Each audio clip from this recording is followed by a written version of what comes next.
She whispered, "I can't walk. Leave me." But he didn't even slow down.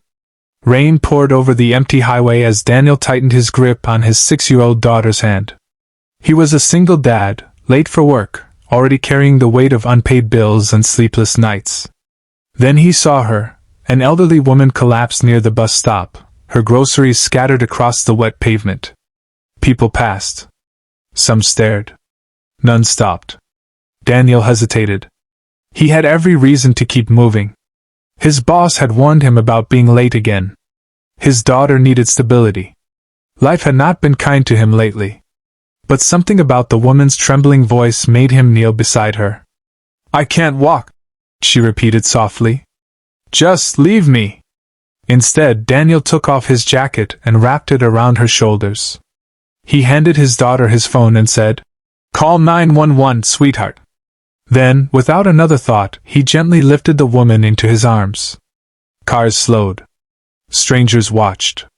A man already struggling to carry his own world chose to carry someone else's. At the hospital, Daniel waited quietly, soaked and exhausted. A nurse approached him with surprise in her eyes. "Do you know who she is?" Daniel shook his head. The nurse smiled. "She owns half this town." Daniel blinked. It didn't matter to him.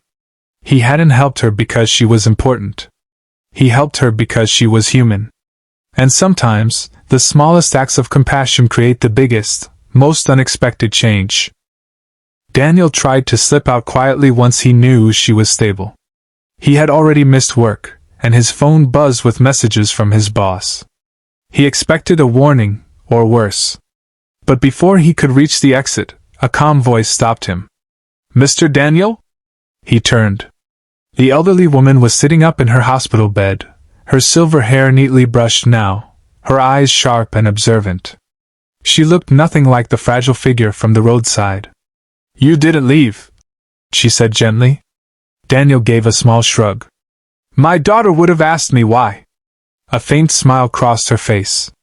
"Most people did leave." She introduced herself as Margaret Whitmore, a name Daniel recognized only when a nurse mentioned the Whitmore Community Foundation, known across the state for funding schools, shelters, and hospitals. Margaret studied him carefully. "Why did you help me?" Daniel didn't hesitate. "Because someday I hope someone helps my daughter if she ever needs it." That answer lingered in the room. Margaret's expression softened, but there was something else in her eyes, an idea forming. Later that afternoon, Daniel arrived at work expecting to be fired. Instead, his manager called him into the office, unusually polite. "Daniel, we just received a call from the Whitmore Foundation." Daniel's heart dropped.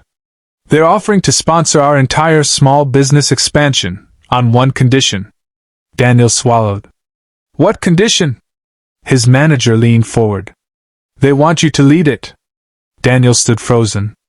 The man who had been struggling to survive was suddenly being handed an opportunity he never asked for. All because he chose not to walk away. And Margaret wasn't finished yet. Daniel couldn't sleep that night. Opportunity felt heavier than struggle. Struggle was familiar. This was life-changing. The next morning, he was invited to Margaret's private office downtown. The building was nothing like the small repair shop where he worked. Glass walls. Marble floors. People in tailored suits. He felt out of place. Margaret noticed. "You're uncomfortable," she said gently. "I fix engines," Daniel replied. "I don't run companies." Margaret smiled. "Exactly." She explained that the foundation had been searching for someone to oversee a new community initiative, one focused on single parents trying to rebuild their lives. Job training. Childcare support. Emergency assistance. "I have advisors," she said. "Plenty of experts. What I don't have is someone who understands." Daniel stayed quiet. Margaret leaned forward. "When you carried me in the rain, you didn't know my name. You didn't calculate benefit. You acted. That's the kind of leadership money can't buy." The words hit harder than any compliment he had ever received. "But why me?" he asked again. Margaret's voice softened. "Because years ago, When I was young and struggling, no one stopped for me. I promised myself that if I ever had the power to change that, I would. Daniel felt something shift inside him. This wasn't charity. It was a second chance, passed from one life to another. Margaret slid a folder across the desk. Help me build something that makes sure no parent ever feels alone on the side of the road again. Daniel looked at the proposal, then at the window overlooking the city. For the first time in years, he didn't feel behind. He felt chosen. The first few months were overwhelming. Daniel went from fixing engines to speaking at community meetings. From grease-stained hands to shaking hands with city officials. Every room he entered felt too polished, too powerful. And every night, doubt followed him home. What if I'm not good enough? He whispered once, after his daughter had fallen asleep. But the program slowly began to take shape.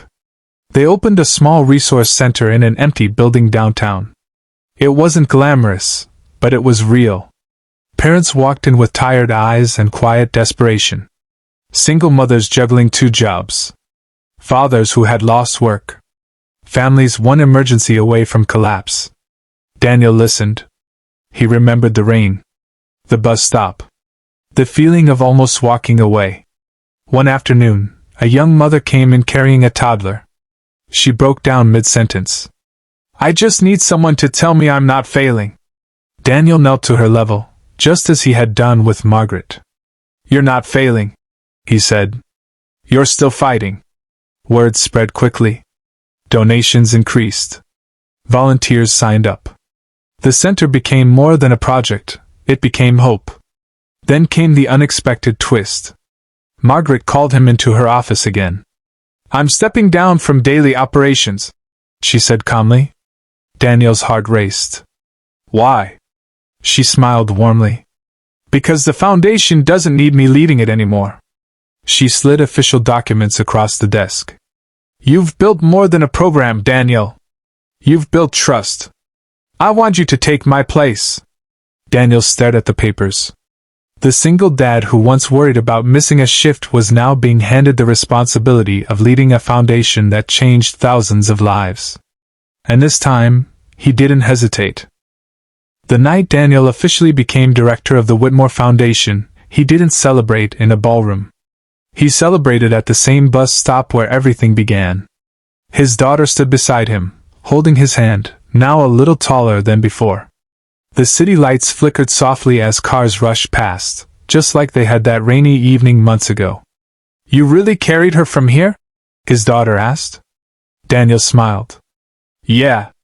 Were you scared? He thought about it. The bills. The pressure. The fear of falling further behind in life. Yeah, he admitted. But sometimes doing the right thing matters more than being scared. Behind them, a new sign had been installed earlier that day. Whitmore Hope Center, no one walks alone. Margaret had insisted it be placed there. As Daniel looked at it, he realized something powerful. That night in the rain hadn't changed his life because the woman was wealthy. It changed his life because he chose compassion when it would have been easier to choose convenience. News outlets later called him an unexpected leader. Business magazines wrote about his rise. But Daniel knew the truth. He wasn't extraordinary. He just stopped. And in a world where most people keep walking, that simple decision made all the difference. Before they left, Daniel noticed an older man sitting quietly on the bench, looking unwell. Without thinking, Daniel stepped toward him. Sir, he said gently, are you okay? Because real success isn't measured in titles or money. It's measured in the moments you choose not to walk away. And this time, he didn't.